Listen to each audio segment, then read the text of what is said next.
Hello guys, welcome to my YouTube channel. That will be study in the previous class. The nature all around us consists of two things. Number one, radiation, and number two, particle. Okay, anyway, today we are discussing electric charge. Electric charge में हम लोग पहले कुछ basic property उसके बारे में पढ़ चुके थे. आज हम पढ़ेंगे उसका नोमेनक्लेचर किस तरह से किया गया. देखिए, एक मेरे पास मैटर है. जब इस मैटर को मैं रब करता हूँ, किसी चीज़ से भी मैं रब कर सकता हूँ. जिस मटेरियल से मैं रब करूँगा तो रब करने से इस मैटर में एक प्रॉपर्टी क्रिएट हो जाती है, एक ताकत आ जाती है दूसरी ऑब्जेक्ट को अपनी तरफ अट्रैक्ट करने की. इस ताकत को हम लोगों ने नाम क्या दिया था? Electric charge. ओके, फैराडे कुछ एक्सपेरिमेंट कर रहे थे. उन्होंने डिफरेंट मटेरियल को रब कर करके देखा. जैसे हमारे पास एक मटेरियल है गिलास, और उस गिलास को जब मैं रब करता हूँ तो उसमें दूसरी ऑब्जेक्ट को अट्रैक्ट करने की ताकत आ जाती है. इसी तरह से मैं प्लास्टिक को रब करता हूँ तो उसमें भी दूसरी ऑब्जेक्ट को अट्रैक्ट करने की ताकत आ जाती है. ओके, तो अब मैंने कुछ एक्सपेरिमेंट करके देखा. मैंने एक गिलास की रॉड ली और उसको मैंने रब किया, उसके पास कुछ चार्ज आया. सिमिलरली दूसरी गिलास रॉड ली, उसको भी रब किया, उसके पास भी कुछ चार्ज आया. हाँ जी, तो मैंने आपसे ये कहा कि एक गिलास रॉड है, उस गिलास रॉड को मैंने रब किया किसी अदर मटेरियल से, उसके पास कुछ चार्ज आ जा. सिमिलरली दूसरी मैंने ग्लास रॉड ली, उसको भी मैंने रब किया, उसके पास भी कुछ चार्ज आ जा. जब मैं इन दोनों ऑब्जेक्ट को एक दूसरे के नज़दीक लाता हूँ तो मैं क्या देखता हूँ? ये एक दूसरे को इस तरह से रिपेल कर देते हैं, लाइक दिस. ओके, इसी तरह से अब मैंने दूसरा मटेरियल यूज किया. अब मैंने प्लास्टिक ले लिया, प्लास्टिक को रब किया, इसमें खींचने की ताकत आ गई. एंड अदर प्लास्टिक ली, उसको भी रब किया, इसमें भी खींचने की ताकत आ गई. अब मैं इसको भी इसके पास लेकर जाता हूँ तो ये देखिए, ये भी एक दूसरे को रिपेल करना स्टार्ट कर देते हैं. तो मैं क्या देख रहा हूँ कि दो मटेरियल मैंने लिए, एक गिलास लिया और एक प्लास्टिक ली. जब गिलास को गिलास के पास लाते हैं तो भी रिपेल होता है, प्लास्टिक को प्लास्टिक के पास लाते हैं तब भी रिपेल होता है. अब मैंने थर्ड सिचुएशन में क्या किया? एक गिलास रॉड ली और एक प्लास्टिक रॉड ली. ओके, अब जब मैं इन दोनों को एक दूसरे के नज़दीक लाता हूँ तो ये इस तरह से हो जाते हैं. इसका मतलब क्या है? इसका मतलब ये है कि एक दूसरे को अट्रैक्ट कर रहे हैं, और पहली दो सिचुएशन में एक दूसरे को रिपेल कर रहे थे. तो इस तरह से हमने देखा कि चार्ज का जो नेचर है वो अट्रैक्ट करने का है या रिपेल करने का है. तो इसका हम आंसर नहीं दे सकते क्योंकि दोनों एग्जाम्पल हमारे पास हैं. अट्रैक्ट भी कर रहा है और रिपेल भी कर रहा है. और अभी आपने देखा अट्रैक्ट कब करता है? जब दो मटेरियल डिफरेंट होते हैं. जैसे एक गिलास है तो दूसरा प्लास्टिक है.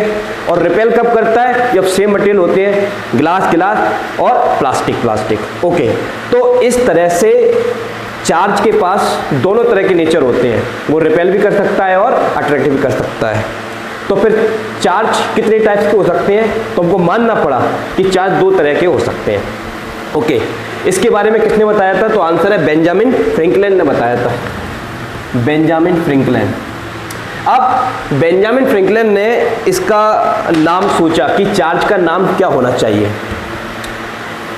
तो इसका बड़ा अजीब नाम सोचा गया है चार्ज का, प्लस माइनस. तो प्लस माइनस चार्ज रखने का क्या मतलब है? एक्चुअली नेचर में हमें बहुत सारे मटेरियल मिलते हैं. जैसे हमारे पास हाइड्रोजन है और ऑक्सीजन है. तो जब हम हाइड्रोजन और ऑक्सीजन को आपस में कंबाइन कराते हैं तो हमको एक पर्टिकुलर एक चीज़ मिलती है, दो चीज़ मिलती है, तीन चीज़ मिलती है. उनमें हाइड्रोजन भी है, ऑक्सीजन भी है. वो ऑब्जेक्ट जो कंबाइन होने के बाद हमको मिल रहा है वो इस यूनिवर्स से वैनिश नहीं होता, ख़त्म नहीं हो जाता, जैसा आपने केमिस्ट्री में पढ़ा हुआ है. ओके, तो अब यहाँ देखिए ज़रा, ये मेरे पास प्लास्टिक है, इसको मैंने रब किया. ओके, इसने चीज़ों को उठाना स्टार्ट किया. ठीक है, ये मेरे पास गिलास है, मैंने इसको भी रब किया, इसने भी चीज़ों को उठाना स्टार्ट किया. तो इसके पास भी चीज़ों को उठाने की ताकत है, इसके पास भी चीज़ों को उठाने की ताकत है। तो मैंने सोचा कि अब इन दोनों की ताकत को मैं डबल कर देता हूँ। तो मैंने क्या किया, इन दोनों को मिला दिया और मैंने टच कराया। तो अब मैं क्या देखता हूँ, ये इसकी ताकत डबल तो नहीं हुई, बिल्कुल जीरो हो गई। अब ये नहीं उठाता। इसको टच किया नहीं उठाता, इसको टच किया नहीं उठाता, दोनों को एक बार किया नहीं उठाता। इसका क्या मतलब है? इसका क्या मतलब है कि पहले इसके पास वो ताकत थी, ये चीज़ों को उठा सकता था, इसके पास भी वो ताकत थी, चीज़ों को उठा सकता, लेकिन जब हमने इन दोनों को कंबाइन किया, दोनों के पास चार्ज था, लेकिन कंबाइन होने के बाद ये नहीं उठाता। इसका मतलब क्या है? इसको आप कंप्यूटर में क्या कहते हो? डिलीट होना, मतलब डिलीट हो गया। तो अब एक नई चीज़ हमारे सामने आ गई। अभी तक हम केमिस्ट्री में ये पढ़ते थे कि कोई भी दो चीज़ों को हम जब कंबाइन कराते हैं तो वो कुछ बनती हैं, इस नेचर से गायब नहीं होती। लेकिन हमने क्या देखा, ये चार्ज कितना हो गया? डिलीट हो गया। तो ऐसा कैसे हो सकता है? तो हम जानते हैं, आप लोगों ने एजुकेशन की एक ब्रांच है, मैथमेटिक्स में आप लोगों ने ये पढ़ा हुआ है कि जैसे +3 एक क्वांटिटी है, -3 एक क्वांटिटी है, जब आप इन दोनों को ऐड करते हो तो रिजल्ट कितना निकलता है? 0। तो 0 निकलने का मतलब ये है कि चार्ज जो है वो एडिशन लॉ फॉलो करता है। कौन सा लॉ फॉलो करता है? एडिशन। तो जिसके लिए इसका मतलब ये हुआ, एक चार्ज पॉजिटिव हो सकता है और एक चार्ज नेगेटिव हो सकता है, और जब वो सेम क्वांटिटी के चार्ज आपस में कंबाइन होते हैं तो 0 रिजल्ट आ सकता है, बिल्कुल आ सकता है। ये भी हमने देखा एक्सप्लेन करके। ओके, तो इस तरह से चार्जेस के नाम क्या रखे गए? Positive negative. किसने रखे थे? बेंजामिन फ्रैंकलिन ने। ओके, अब ये तो हमने चार्जेस के नाम सोच लिए। आगे देखिए, this nomenclature was gives because charges can edit to 0 like quantities which are positive and negative. तो दो क्वांटिटी अगर पॉजिटिव और नेगेटिव है तो वो आपस में एडिट होने के बाद कितनी हो जाएंगी? 0 हो जाएंगी। ओके, तो अब इसके बाद अब हम इसमें अगली चीज देखते हैं। किसी भी बॉडी को चार्ज देने के लिए बहुत सारी प्रोसेस हो सकती हैं। उसमें से एक प्रोसेस हम बहुत ज़्यादा यूज़ कर रहे हैं, रबिंग। हम दो मटेरियल को लेंगे और उनको आपस में रब करेंगे, और रब करने से वो बॉडी क्या हो जाएंगी? चार्ज हो जाएंगी। तो रबिंग एक मेथड है जिससे बॉडी क्या हो जाती है? चार्ज हो जाती है। कौन सा मेथड यूज किया? रबिंग। ओके, अब इसमें अगली चीज़ देखिए, जब हम एक मटेरियल को किसी अदर मटेरियल से रब करते हैं तो एक मटेरियल चार्ज हुआ, क्या ये वाला चार्ज नहीं हुआ जिससे रब किया? तो आंसर है यस, ये भी चार्ज होता है। तो इसको टच करा के देखा, ये उठाता है, इसको भी टच करा के देखा, ये भी उठाता है। तो इसका मतलब ये है कि कोई भी दो आप मटेरियल लेकर उनको आपस में रब करेंगे तो दोनों बॉडी क्या हो जाती हैं? चार्ज हो जाती हैं। ओके, अब हमने क्या किया, इसको टच कराया, ये उठाता है, इसको टच कराया, ये भी उठाता है, लेकिन जब दोनों को एक दूसरे के पास लाते हैं तो लाइक दिस, ये एक दूसरे को खींचते हैं। इसका मतलब एक दूसरे को क्या कर रहे हैं? अट्रैक्ट कर रहे हैं। और अट्रैक्ट करने की प्रॉपर्टी का मतलब क्या है कि इन दो ऑब्जेक्ट के पास किस तरह के चार्जेस हो सकते हैं, उनका क्या नेचर हो सकता है। तो आंसर है एक का पॉजिटिव हो सकता है और एक का नेगेटिव हो सकता है। तो ये रूल पक्का याद रखिए कि जब आप दो बॉडी को आपस में रब करेंगे तो एक बॉडी का चार्ज पॉजिटिव हो सकता है, दूसरी बॉडी का चार्ज नेगेटिव हो सकता है। दोनों अपोजिट चार्ज की बॉडी ही क्रिएट होंगी। ओके, तो आगे देखिए, the like charges repel and unlike charges attract. Okay, तो रबिंग मेथड से बॉडी क्या होती है? चार्ज होती है, और लाइक चार्जेस के बीच में हमेशा क्या होता है? रिपल्शन, और अनलाइक चार्जेस के बीच हमेशा क्या होता है? Attraction. Okay, during rubbing one object become positive, other object compulsory negative. तो अगर एक ऑब्जेक्ट पॉजिटिव बनी है तो निश्चित रूप से दूसरी ऑब्जेक्ट क्या बनेगी? नेगेटिव ही बननी है। ओके, इसके बाद फेराडे बहुत सारे एक्सपेरिमेंट कर रहे थे और उन्होंने डिफरेंट मटेरियल को रब कर करके देखा। फिर हम लोगों ने ये तो डिसाइड कर लिया था कि चार्ज दो तरह के हैं, और नाम भी डिसाइड हो गया कि एक पॉजिटिव है एक नेगेटिव है। क्यों पॉजिटिव नेगेटिव है मैं आपको बता चुका हूँ। तो हम किस मटेरियल को पॉजिटिव कहेंगे और किस मटेरियल को हम नेगेटिव कहेंगे, ये हमको कैसे पता चलेगा? कि अगर हम कोई दो मटेरियल को आपस में रब करा रहे हैं तो एक मटेरियल का चार्ज पॉजिटिव है, दूसरे मटेरियल का चार्ज नेगेटिव है, तो किसका पॉजिटिव किसका नेगेटिव, ये हमको थोड़ा सा समझना था। तो फैराडे ने हमको बताया आप ग्लास रॉड लीजिए, उसको रब करिए। क्रॉस से रब किया तो गिलास पर जो चार्ज आएगा, उसने कहा कि इस पर जो चार्ज आएगा वो पॉजिटिव चार्ज है।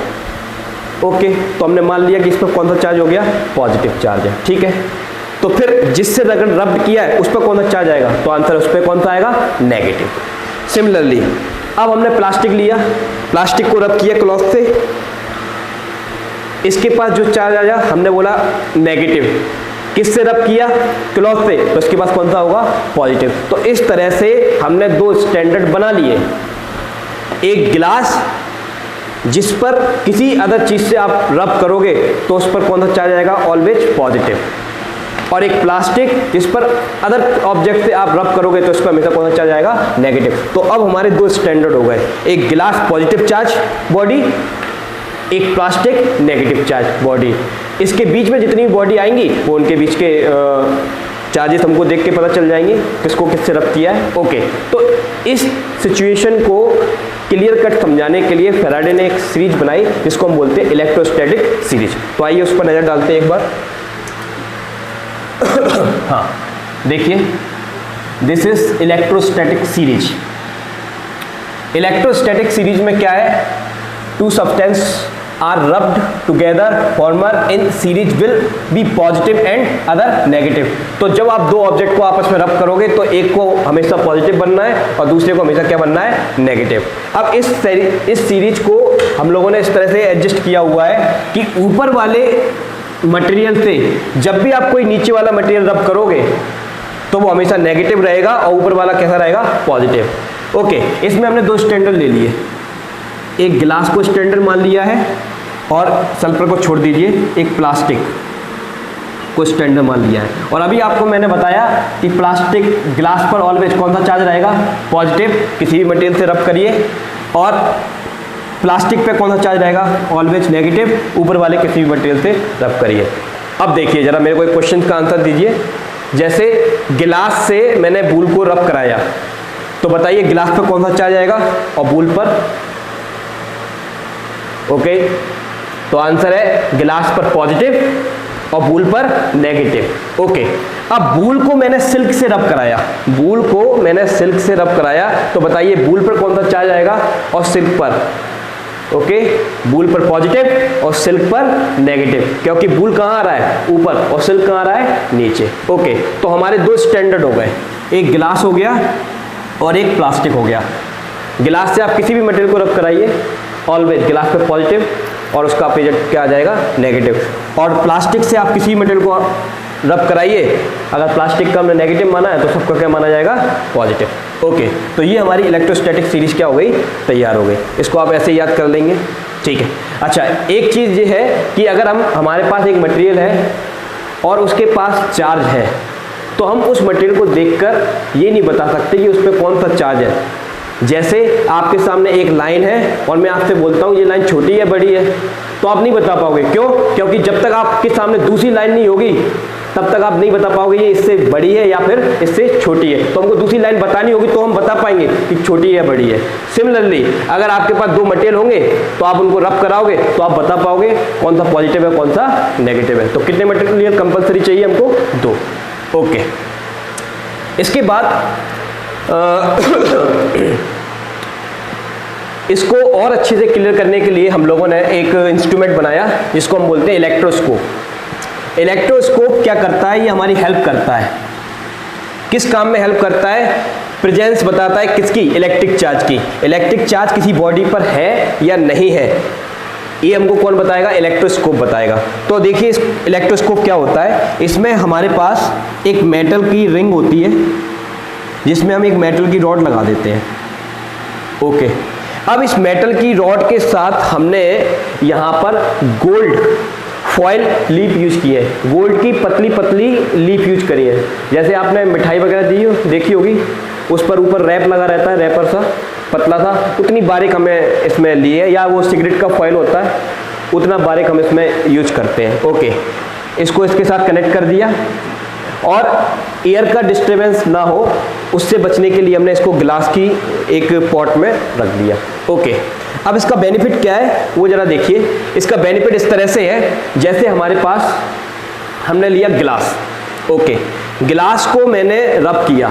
एक चीज पहले सुन लीजिए कि जब मैं किसी मटेरियल को रब करूंगा तो वो बॉडी क्या हो जाएगी, चार्ज हो जाएगी। और चार्ज की एक स्पेशलिटी है, एक रूल है कि जब भी आप किसी अदर बॉडी से आप उसको टच कराओगे तो चार्ज उसमें जा सकता है।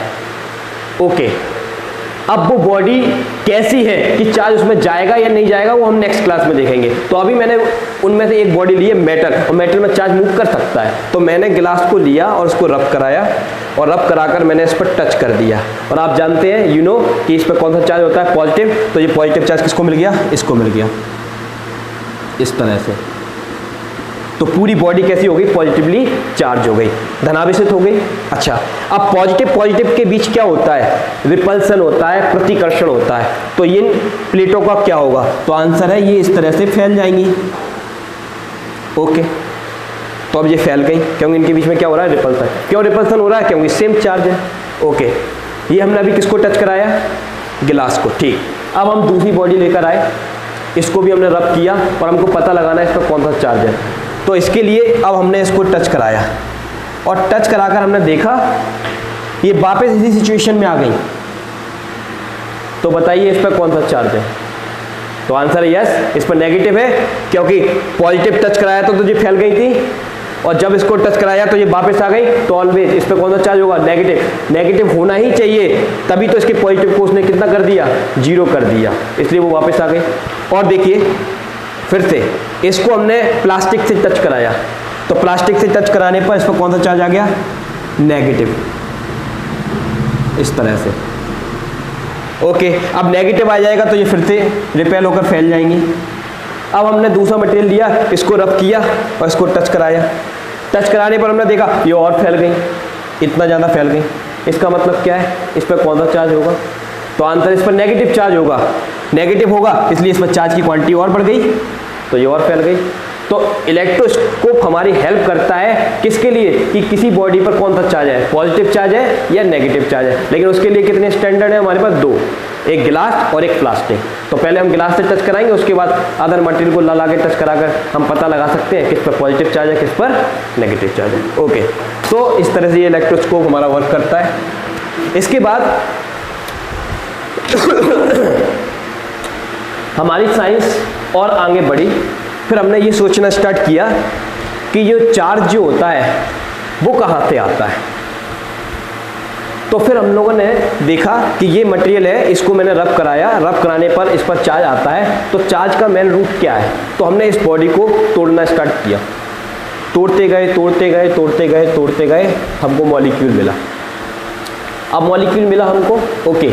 अब मॉलिक्यूल को हमने देखा कि मॉलिक्यूल के पास चार्ज नहीं होता, वो न्यूट्रल होता है। उसको हम जब रब करते हैं तब उसके पास चार्ज आता है। तो हमने सोचा कि मॉलिक्यूल से भी छोटा कुछ ना कुछ हो सकता है इस नेचर में, तो हमने उसको भी तोड़ा।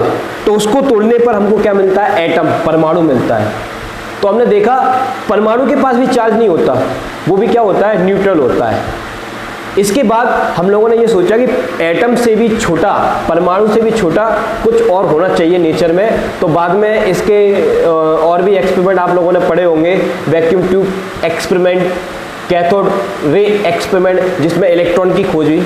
तो हमको इलेक्ट्रॉन एक ऐसा फंडामेंटल पार्टिकल मिला जिस पर चार्ज होता है। वो एक बेसिक पार्टिकल है जिसके पास क्या होता है, चार्ज होता है। ओके, तो अब हमने देखा कि मटेरियल को तोड़ते जाते हैं तो मॉलिक्यूल में कन्वर्ट हो जाता है, मॉलिक्यूल को तोड़ते हैं तो वो एटम में बदल जाता है, और एटम भी जिन चीज़ों से मिलकर बना हुआ है उसका नाम क्या है, इलेक्ट्रॉन। तो इलेक्ट्रॉन क्या हो गया, एक बेसिक पार्टिकल हो गया। अब इस इलेक्ट्रॉन को लेकर हम लोगों ने एक थ्योरी बनाई जिसको हम बोलते हैं इलेक्ट्रॉन थ्योरी, और इसी थ्योरी को हमने सब में अप्लाई करना स्टार्ट कर दिया। ओके, फिर से आइए, हम लोगों ने क्या पढ़ा था, फैराडे सीरीज।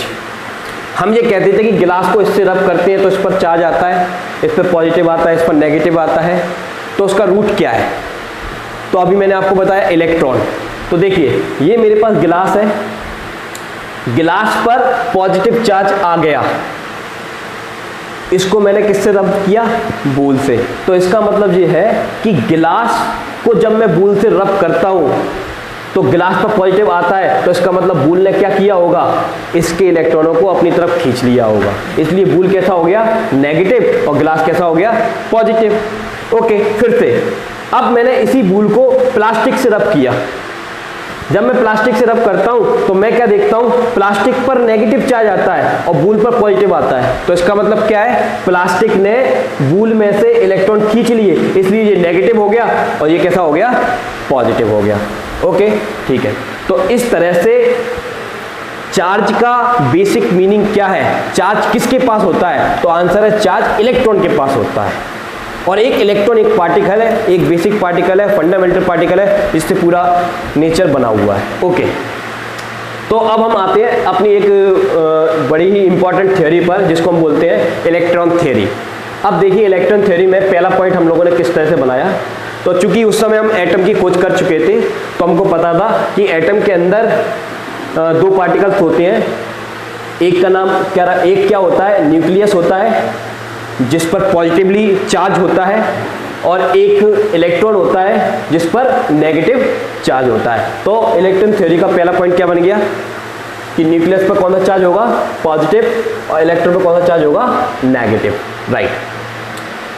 अगली चीज हम लोगों ने इसमें देखी कि एक एटम के पास जितने पॉजिटिव चार्ज पार्टिकल हैं, जितने धनावेशित कण हैं, उतने ही क्या होते हैं? उसके पास नेगेटिव चार्ज पार्टिकल होते हैं, उतने ही उस पर क्या होते हैं? ऋणावेशित कण। ओके, तो इस चीज को जरा और डिटेल में जरा समझिए। ये मैंने करा दिया, इसको यहां ले लेते हैं।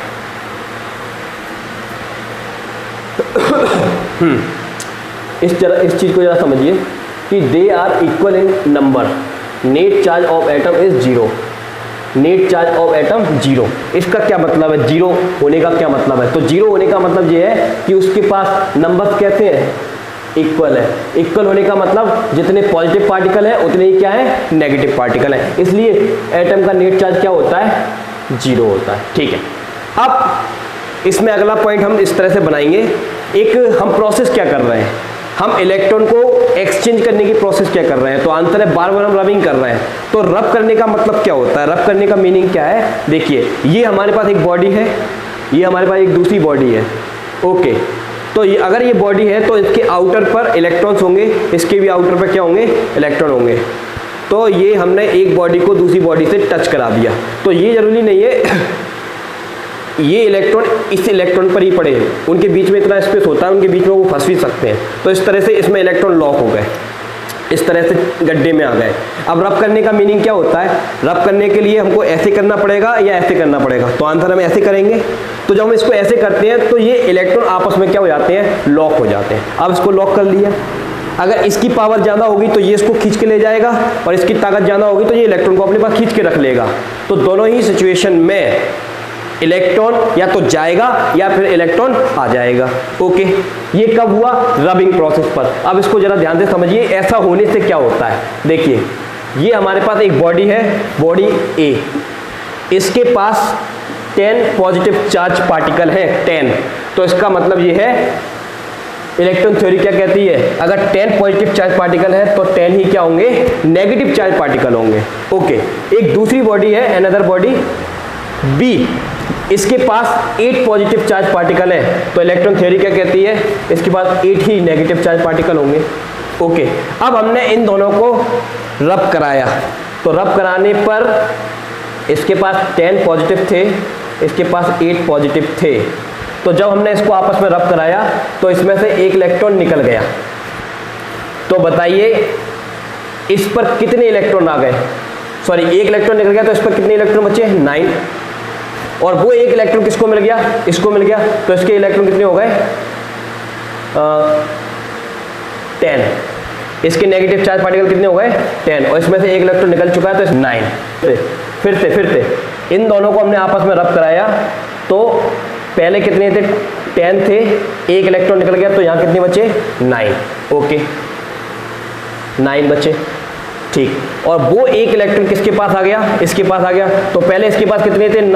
8 थे, तो अब कितने हो जाएंगे? 9। तो अब सुनिए फिर से, इसके पास पॉजिटिव, फिर से इसके पास 10 पॉजिटिव है, 9 माइनस के 9 है, तो नेट चार्ज कितना हुआ? +1। ये क्या चीज़ है? Net charge. इसके पास 8 पॉजिटिव है, -9 नेगेटिव है, तो नेट चार्ज कितना हुआ? -1। ये क्या है? Net charge.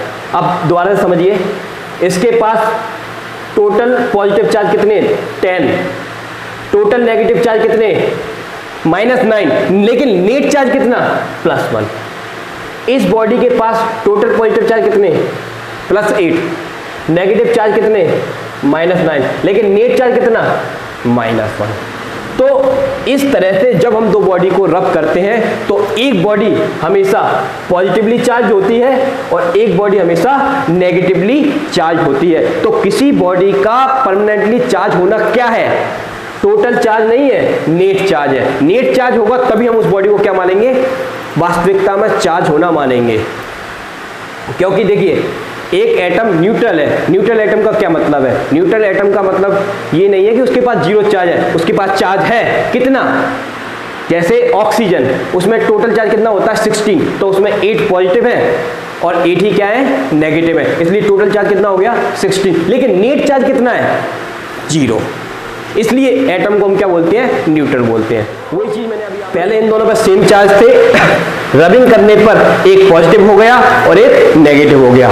तो नेट चार्ज और टोटल चार्ज, इनमें थोड़ा सा अंतर आप समझिए। टोटल चार्ज मतलब उसमें कुछ चार्ज है लेकिन क्वांटिटी कैसी है? सेम है। और नेट चार्ज का मतलब या तो चार्ज आएगा या फिर कितना रहेगा? 0 रहेगा। अगर क्वांटिटी सेम है तो 0 रहेगा, और अगर एक्सचेंज हुआ है तो एक पॉजिटिव हो जाएगा, दूसरा क्या हो जाएगा? नेगेटिव हो जाएगा। ओके, ठीक है। तो अब देखिए, during rubbing electrons are exchange. तो जब हम रब करते हैं तो इलेक्ट्रॉन क्या होते हैं? एक्सचेंज होते हैं।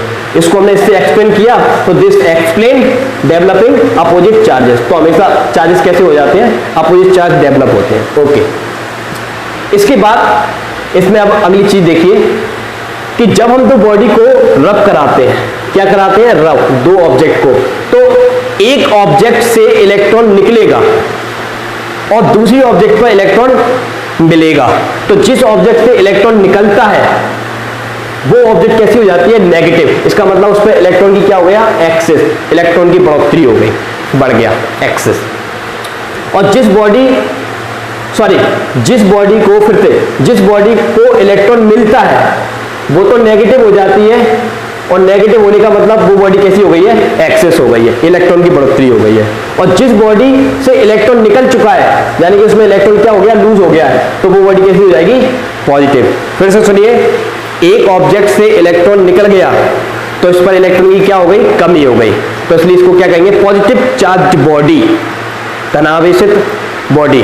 ओके, और एक बॉडी को इलेक्ट्रॉन मिल गया तो ये क्या हो गई? नेगेटिव, तो ये नेगेटिव चार्ज बॉडी कहलाएगी। ओके, राइट, वही चीज मैंने यहां पर लिखी हुई है। अब इसमें अगली चीज आती है, जरा इसको भी समझिए।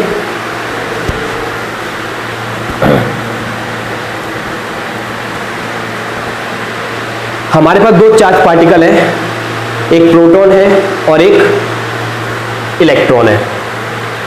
ये प्रोटॉन है। ओके,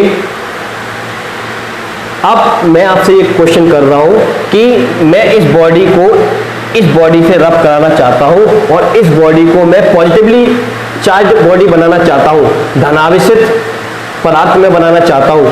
तो इसके लिए क्या मेथड हो सकता है? क्या मैं प्रोटॉन को इसको दे दूं तो ये पॉजिटिव हो जाएगी, या इसमें से इलेक्ट्रॉन निकाल लूं तो ये पॉजिटिव हो जाएगी?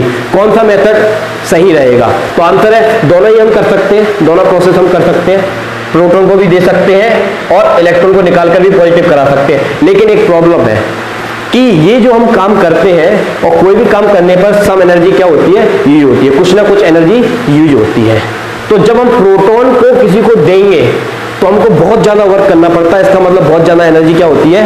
हमारी यूज होती है, क्योंकि प्रोटॉन इलेक्ट्रॉन से, देखिए 1837 टाइम्स, 1837 गुना 1837 टाइम्स क्या होता है? भारी होता है।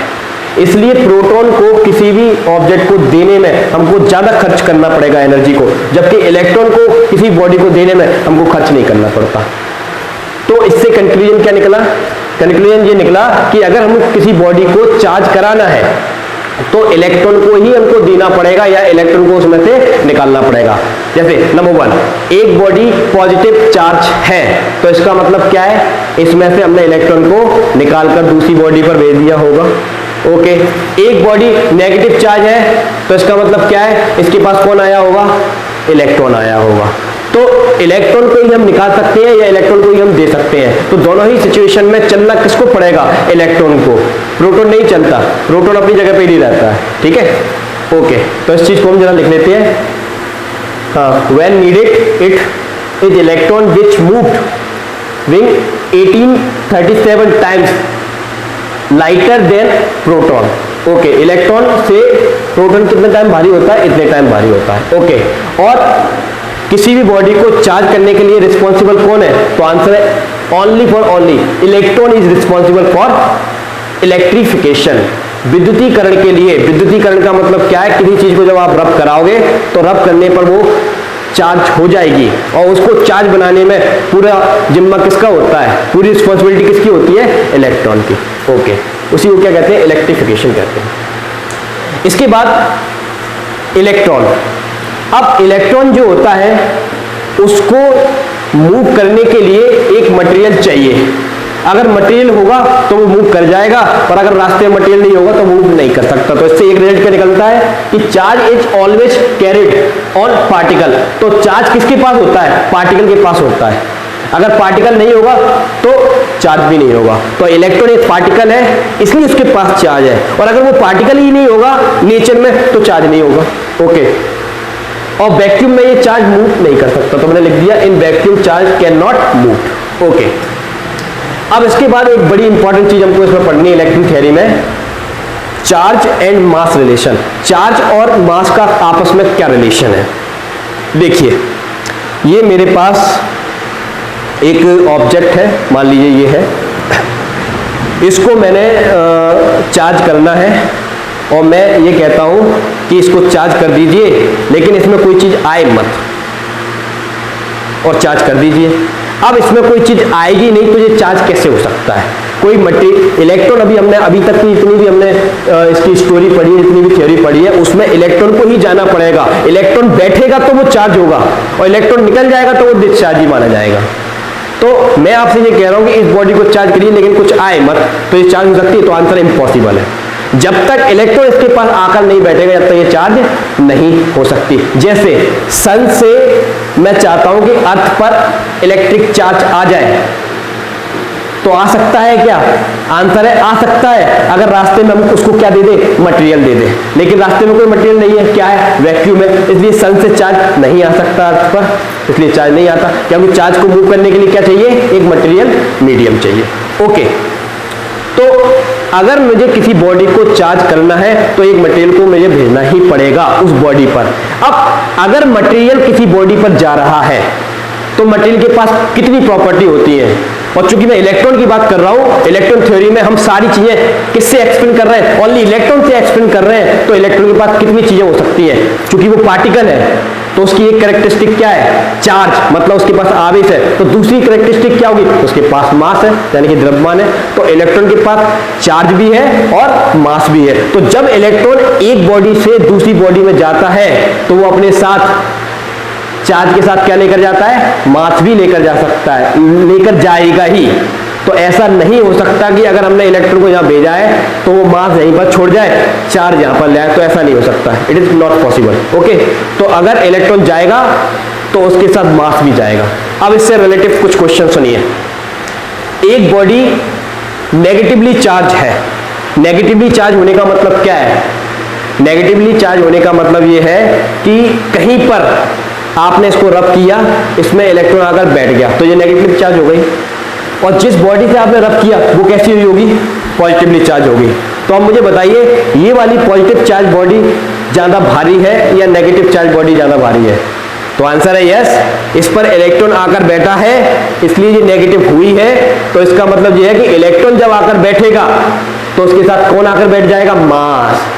तो इसका मास क्या हो जाएगा, बढ़ जाएगा। जितने भी इलेक्ट्रॉन आएंगे एक क्वांटिटी बनेगी तो इसका मास क्या हो जाएगा, बढ़ जाएगा। तो हमेशा याद रखिए कि नेगेटिव चार्ज बॉडी भारी होती है किससे? पॉजिटिवली चार्ज बॉडी से। तो ये दो रूल बन गए हमारे। नेगेटिव चार्ज बॉडी हैवियर होती है किससे? पॉजिटिवली चार्ज बॉडी से। तो पॉजिटिवली चार्ज बॉडी को हम क्या मानेंगे? लाइटर, और नेगेटिवली चार्ज बॉडी को क्या मानेंगे?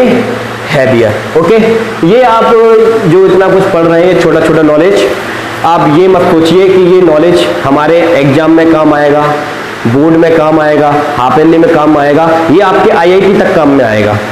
वो हमेशा ऐसे ही क्वेश्चन पूछते हैं कि आपने कितना फाइन पढ़ा हुआ है। जैसे एक बॉडी नेगेटिवली चार्ज है तो आपको तुरंत समझ में आ जाना चाहिए कि कहीं ना कहीं पॉजिटिवली चार्ज बॉडी बनी होगी, और अगर पॉजिटिवली चार्ज बॉडी बनी होगी तो इस नेचर में अगर नेगेटिवली चार्ज बॉडी है उस पर जितने इलेक्ट्रॉन है तो उसकी क्वांटिटी के बराबर ही पॉजिटिव चार्ज वाली बॉडी होगी, यानी कि दोनों के इलेक्ट्रॉन और प्रोटॉन की संख्या कैसी होगी? इक्वल होगी। ओके, ठीक है। इसके बाद इसमें एक बड़ी इंपॉर्टेंट चीज है जो हम इलेक्ट्रॉन थ्योरी हमने पढ़ ली है। उसके बाद हमने देखा कि इलेक्ट्रॉन थ्योरी में सारी की सारी चीजें किससे एक्सप्लेन की जा रही है? इलेक्ट्रॉन से। तो इलेक्ट्रॉन एक एलिमेंट्री चार्ज पार्टिकल है, तो उस पर चार्ज कितना होता है, तो उस चार्ज की वैल्यू आपको हमेशा याद रखनी है, और ये हमारे आगे तक काम में आएगा। एलिमेंट्री चार्ज, इलेक्ट्रॉनिक आवेश इलेक्ट्रॉन पर कितना होता है, तो याद रखिए 1.6 multiply 10⁻⁻19 coulomb, E equal to 1.6 गुणा 10⁻−19 कूलम। ये एक इलेक्ट्रॉन का चार्ज माना जाता है। ओके, अगर ये इलेक्ट्रॉन है, इसके पास इतना चार्ज होता है तो इसके पास कुछ ना कुछ मास होगा, तो उस मास को भी आप हमेशा के लिए याद रख लीजिए। मास ऑफ इलेक्ट्रॉन, इलेक्ट्रॉन का द्रव्यमान कितना होता है? 9.1 × 10⁻−31 kg। तो ये इलेक्ट्रॉन का मास होता है। ठीक है, ओके। तो आज की क्लास में हम लोग इतना ही स्टडी करेंगे। अब नेक्स्ट क्लास में मैं आपको मटेरियल के बारे में बताऊंगा कि इलेक्ट्रॉन थ्योरी में हमने इलेक्ट्रॉन के बारे में पढ़ लिया, चलना किसको पड़ेगा? इलेक्ट्रॉन को। तो इलेक्ट्रॉन किस मटेरियल में चलना पसंद करता है और किस मटेरियल में चलना पसंद नहीं करता है, ये हम नेक्स्ट क्लास में स्टडी करेंगे। ओके।